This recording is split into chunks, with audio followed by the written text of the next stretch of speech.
नांदेड शहर व जिल्हा काँग्रेस कमिटीच्या वतीने वाजेगावला 21 तारखेला जो ईदगाहजवळ हादसा झालेला आहे, एक इसम मोटरसायकल घेऊन जाताना मोठा स्फोट झाला, तो इसमाचा जळून मृत्यू झाला।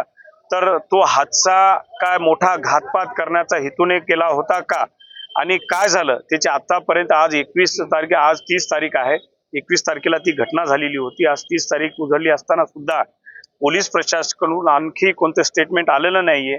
त्या इसमाचा काय हेतू होता, कारण मोठ्या हजारोच्या संख्येने नमाज अदा करण्यासाठी तिथं आमचे सगळे बांधव, मुस्लिम बांधव जमा झालेले होते।